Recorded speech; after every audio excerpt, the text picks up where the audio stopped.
Oke guys, kembali lagi channel saya ABC Aldi Bagas Kreator. Nah, kali ini saya akan melakukan presentasi dengan judul Half from Alga Blooms atau HABS, dan ditemani dua rekan saya. Yang pertama itu ada Rano Masya dan Resma Dwi Pramudita. Oke, langsung aja ke materi pertama. Silakan. Baik teman-teman, sebagai materi pertama di sini saya akan membuka. Kita akan menjelaskan mengenai Half from Alga Blooms. Sebelum lebih jauh kita tahu dulu apa itu Half from Alga Blooms. Jadi HABS ini terjadi ketika koloni alga atau fitoplankton tumbuh di luar kendali dalam air laut atau tawar. Nah, seringkali menghasilkan racun berbahaya.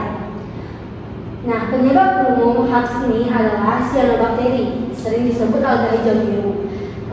Organisme besar tunggal yang berkerabat dekat dengan bakteri tetapi melakukan fotosintesis. Nah, kita sering mendengar kata alga. Nah, lalu apa beda alga biasa dan alga berbahaya? Alga biasa ini selalu ada, umumnya tidak beracun, sedangkan alga berbahaya yaitu tumbuhan berlebihan dan menghasilkan toksin. Sedangkan HABS yang kita bahas ini, dia dapat mengubah warna air, membentuk busa atau lapisan tebal. Nah, mekanisme blooms ini terbentuk melalui pertumbuhan cepat dan perkembangbiakan alga rasif, dipicu oleh nutrisi berlebih, suhu hangat, dan air tenang. Nah, kita lanjut peran cyanobacteria dan dinoflagellata. Nah, selain cyanobacteria tadi, dinoflagellata juga termasuk salah satu organisme penyumbang HABS. HABS disebabkan oleh beragam organisme termasuk fitoplankton, cyanobacteria dan dinoflagellata yang berperan sebagai produser utama di ekosistem akuatik. Cyanobacteria atau alga hijau biru adalah bakteri autotrofis. Ini autotrof itu penghasil bisa menghasilkan makanan sendiri. Sedangkan dinoflagellata adalah eukaryota besar tunggal, plankton laut atau air tawar. Selanjutnya, produksi toksin dan ancaman lingkungan. Banyak spesies dalam HABS menghasilkan toksin berbahaya bagi kesehatan manusia dan hewan serta menimbulkan ancaman serius bagi lingkungan. Nah, toksin alga menyebabkan penyakit pada manusia dan hewan, sedangkan deoksigenasi air mengakibatkan hipoksia. Jadi hipoksia ini kekurangan oksigen di dalam suatu cairan itu. Nah, selanjutnya kerusakan mekanis mengganggu organisme lainnya. Nah, kenapa HABS ini mengganggu organisme lainnya? Seperti yang tadi, HABS ini menyebabkan kekurangan oksigen dan organisme laut itu membutuhkan oksigen untuk bernapas. Jadi HABS ini juga mengganggu organisme lainnya seperti kematian massal pada ikan. Nah, kita lanjut ke faktor pendorong utama nutrien berlebih. Eutrofikasi dan sumber nutrien. Peningkatan mineral dan nutrien terutama nitrogen dan fosfor di perairan memicu pertumbuhan alga seperti nitrogen dan fosfor. Nah, nitrogen dan fosfor ini juga berasal dari aktivitas manusia. Nah, seperti pada suatu restoran, kita tidak tahu pasti ada jumlah makanan yang dibuang ke dasar laut atau ke perairan, itu juga menyumbang nutrien berlebih. Selanjutnya ada dampak masukan nutrien. Kelebihan nitrogen fosfor ini menyebabkan pertumbuhan alga berlebihan, mengganggu keseimbangan ekosistem akuatik, berdampak merusak ekosistem, mempengaruhi kesehatan manusia, penurunan keanekaragaman hayati. Selanjutnya ada peran aktivitas antropogenik.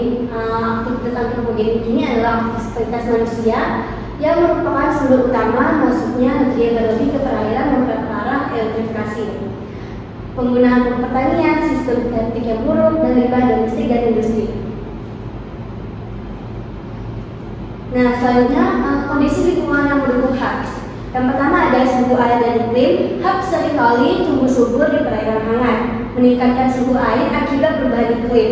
Terutama pemanasan global adalah pemicu utama. Nah, kenapa suhu di sini dapat meningkatkan pertumbuhan alga tadi? Karena alga pastinya membutuhkan sinar matahari yang baik untuk melakukan fotosintesis. Semakin fotosintesis terjadi, maka semakin subur alga tersebut. Selanjutnya, cahaya matahari adalah energi penting bagi fotosintesis alga. Intensitas cahaya yang cukup mendukung pertumbuhan alga penyebab HABS. Ketersediaan cahaya optimal terutama di zona tropik memungkinkan alga berkembang biak cepat dan membentuk bloom. Selanjutnya, stratifikasi air. Stratifikasi air terjadi ketika lapisan air berbeda.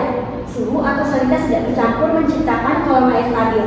Kondisi stabil ini memungkinkan alga tetap di zona tropik lebih lama, memfasilitasi akumulasi biomasa dan pembentukan HABS. Nah, selanjutnya materi kedua akan disampaikan oleh rekan saya, Aldi Bagas. Kepada Aldi, saya silakan. Oke, beres di sini saya akan melanjutkan materi dari materi pertama, yaitu ada dampak buruk Half from Alga Blooms. Nah, ya, ini ada ancaman ekosistem aquatik, kemudian risiko kesehatan manusia, kemudian ada kerugian ekonomi dan masalah kualitas air minum. Untuk ancaman ekosistem aquatik ini ada kematian masa ikan, mamalia laut dan burung ternak toksin. Kemudian ada mengancam biota laut dan keanekaragaman hayati. Sering kita ketahui bahwa alfum alga blooms ini bisa mengancam kematian masa ikan karena kelebihan toksin atau kelebihan nutrien. Kemudian ada risiko kesehatan manusia. Ini toksin alga membahayakan kesehatan dan penyakit akut hingga neurologis. Kemudian dapat menyebabkan hilangnya ingatan mirip Alzheimer. Kemudian ada kerugian ekonomi. Ini penurunan tangkapan nelayan secara drastis. Nah, dari alfum alga ini kan ada kematian masa ikan. Ini bisa berdampak pada ekonomi manusia atau masyarakat sekitarnya karena kurangnya tangkapan hasil yang mereka dapati. Kemudian merugikan industri perikanan dan pariwisata. Sejauh ini ada penurunan kualitas air bersih, yaitu masalah kualitas air minum. Kemudian ada peningkatan biaya pengolahan air untuk konsumsi. Selanjutnya ada dampak ekologis, kerusakan lingkungan akuatik. Yang pertama itu ada penurunan oksigen terlarut atau hipoksia. Pemanasan global mengikis ketersediaan oksigen di laut sejak 1960-an. Area perairan rendah oksigen meningkat 4,14 juta kilometer persegi, prediksi 70% lautan global dioksigenasi pada 2080. Kemudian yang kedua ada kematian organisme akuatik. Kadar oksigen rendah memicu stres fisiologis dan kematian massa ikan serta invertebrata. Alfa alga blooms atau HABs juga berperan dalam memusnahkan biota air. Kemudian tiga, gangguan ekosistem rantai makanan. Ketiadaan oksigen dan hilangnya spesies mengganggu keseimbangan ekosistem dan rantai makanan, mengurangi produktivitas lingkungan akuatik secara drastis. Kemudian ada krisis oksigen dan HABs merupakan ancaman nyata bagi keberlanjutan kehidupan di bumi dan keseimbangan ekosistem perairan. Kemudian dampak kesehatan manusia dari alfum alga blooms, yaitu ada konsumsi makanan laut terkontaminasi. Nah, makanan laut di perairan sempat HABs dapat mengakumulasi toksin alga menyebabkan keracunan serius. Kemudian ada kata langsung dengan air tercemar. Berinteraksi dengan air yang mengandung HABs seperti berenang dapat menyebabkan masalah kesehatan seperti ruam kulit atau gatal-gatal biasanya. Kemudian ada jenis toksin dan gejala keracunan. Ini ruam kulit, gejala badan flu atau bersin. Kemudian ada gangguan pencernaan, masalah neurologis. Kemudian ada dampak ekonomi HABs. Ledakan agak berbahaya atau HABs menimbulkan kerugian finansial yang signifikan mempengaruhi sektor-sektor secara global. Nah, yang pertama itu ada kerugian industri perikanan dan budidaya. Menurutnya hasil tangkapan komersial dan kerugian pada sektor budidaya mengancam mata pencaharian. Yang kedua itu kemudian ada penurunan pendapatan pariwisata atau pariwisata, terutama adanya gangguan aktivitas rekreasi air menyebabkan kerugian pendapatan yang signifikan. Kemudian yang ketiga ada biaya pengelolaan air minum dan kesehatan masyarakat. Nah, peningkatan biaya untuk pengelolaan air bersih dan risiko kesehatan publik akibat kontaminasi toksin. Kemudian ada meningkatnya harga blooms atau HAB. Itu semua diakibatkan karena meningkatnya nutrien. Efek dari HAB sendiri tidak hanya berdampak pada kehidupan biota, tetapi juga keberlangsungan hidup dari manusia. Efek HABs dapat terjadi secara global dan distribusinya meningkat. Misalnya aktivitas budidaya meningkatkan limbah organik atau perubahan iklim jangka panjang, dan translokasi alga blooms sendiri sering terjadi di daerah koral karena peningkatan nutrien cenderung berada di lokasi tersebut. Kemudian untuk pemantauan dan deteksi dini HAB, ini akan dilanjutkan oleh rekan saya yaitu Selamat semuanya. Tadi dua rekan saya sudah menjelaskan tentang apa itu HAP dan juga permasalahan yang ada. Dan pada saya pemateri yang ketiga ini akan menjelaskan tentang pemantauan dan deteksi dini terhadap HAP atau strategi kita terhadap suatu dampak HAP tersebut. Sini saya dapat menjelaskan ada tiga, yaitu strategi, yaitu teknologi satelit dan sensor jarak jauh. Yang kedua yaitu ada pengujian kualitas air di lapangan. Dan ketiga itu ada sistem peringatan dini dan peramanan. Yang mana kita dapat menjelaskan bahwa teknologi yang ada semakin berkembang sehingga untuk suatu dampak yaitu HAP atau bullying alga ini dapat diketahui. Jadi pertama itu berkaitan dengan teknologi satelit. Ini kita memanfaatkan satelit dari sensor canggih yang untuk mengumpulkan data dari jarak jauh, sehingga ini dapat mendeteksi radiasi elektromagnetik yang dipantulkan atau dipancarkan oleh air. Untuk satelit ini kan kita sudah tahu bahwa beradanya di atas di permukaan bumi. Jadi untuk melihat bahwa suatu dampak atau permasalahan bumi aja ini itu dapat teratasi oleh si satelit tersebut. Lanjut kita ada tentang pengujian kualitas air di lapangan, yang mana itu ada pengambilan sampel air atau pengecekan.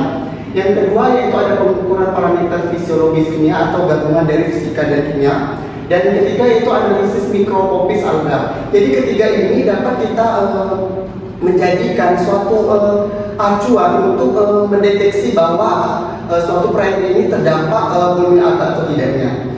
Selanjutnya kita ada pengujian kualitas air di lapangan melibatkan pemeriksaan visual seperti warna, bau, rasa, kekeruhan, sehingga ini dapat kita lihat dari organoptik serta penggunaan alat ukur seperti pertable, seperti pH meter, termometer, dan alat ukur TDS, parameter fisika seperti suhu, TDS, kekeruhan, dan kimia yang tadi saya jelaskan bahwa itu dapat diukur dari pH dan DO atau oksigen terlarut. Selanjutnya kita menjelaskan tentang sistem perairan dini atau peramalan. Ini teman-teman dapat melihat bahwa pengintegrasian data satelit di lapangan dan model prediksi untuk memperkirakan bahwa kemungkinan terjadinya HAPS itu memungkinkan respon cepat dan mitigasi dampak terhadap masyarakat dan lingkungan. Oke, lanjut. Ini strategi penanggulangan pendekatan pencegahan. Yang pertama, kita mengurangi beban nutrien dari sumber. Ini menjelaskan bahwa mengurangi input nitrogen dan fosfor dari pertanian, perkotaan, dan industri dirancang berkelanjutan dengan minimalisasi hingga nutrien ke perairan. Ketiga faktor ini seperti pertanian, industri itu cukup berdampak bagi suatu perairan, mana pertanian ini menggunakan pupuk-pupuk yang mengandung zat-zat kimia, sehingga dalam curah hujan yang cukup itu membawa zat tersebut mengalir dalam suatu perairan, itu menyebabkan bahwa perairan itu dalam keadaan tidak sehat. Lanjut kita dengan pengelolaan pertanian dan limbah, itu mengadakan praktik yang mana pertanian efisien seperti penggunaan pupuk lepas lambat serta sehingga dia dapat mengontrol dengan mengurangi penyucian nutrien dan pengelolaan limbah yang tepat cegah kontaminasi. Sehingga yang ketiga yaitu restorasi dengan ekosistem akuatik. Ini yang mana kita dapat memulihkan habitat alami, lahan basah, vegetasi riparian, menyaring polutan, meningkatkan keadaan keragaman hayati, dukung ekosistem tanggung terhadap HAPS. Lanjut. Ini ada beberapa inovasi dan teknologi yang baru dalam penanganannya. Yang pertama, teknologi berbasis tanaman. Yang kita ketahui bahwa pendekatan biologis mengatasi pertumbuhan alga berbahaya melalui pengelolaan nutrisi, yang mana fokus ini pada pengelolaan nutrisi penyerapan fosfor berlebihan di perairan memicu perkembangan alga yang ada di suatu perairan tersebut. Yang pertama, pengelolaan nutrisi alami, lebih fokusnya itu ekorestorasi di suatu perairan.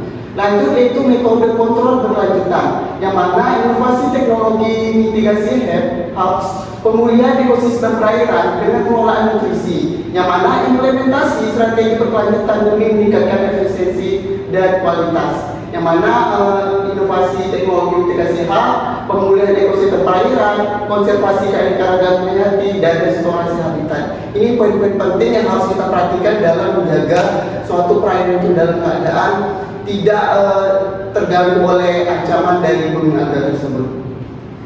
Yang selanjutnya ada penelitian dan kolaborasi global. Yang mana sini dapat menjelaskan bahwa penelitian mendesak di seluruh dunia diperlukan untuk mengatasi ancaman alga berbahaya, melibatkan studi interdisipliner dan kerjasama internasional untuk solusi kompresif. Yang mana ini tentang studi lintas negara, pendekatan interdisipliner dan kemitraan internasional.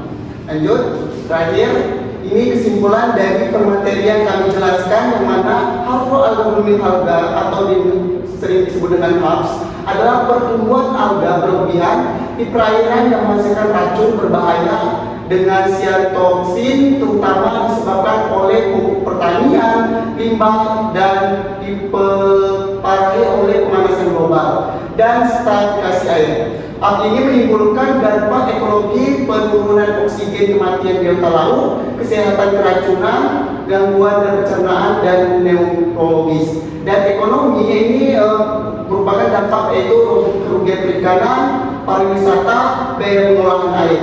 Dan sehingga penanggulangannya dilakukan melalui pemantauan teknologi satelit, pengurangan beban nutrien, pengolahan limbah, restorasi ekosistem, dan kolaborasi penelitian global untuk solusi berkelanjutan. Baik teman-teman, berakhir sudah presentasi kami kali ini. Terima kasih yang sudah menonton. Jangan lupa like, comment, dan subscribe. Kami bertiga pamit undur diri. Sampai jumpa dan see you next time.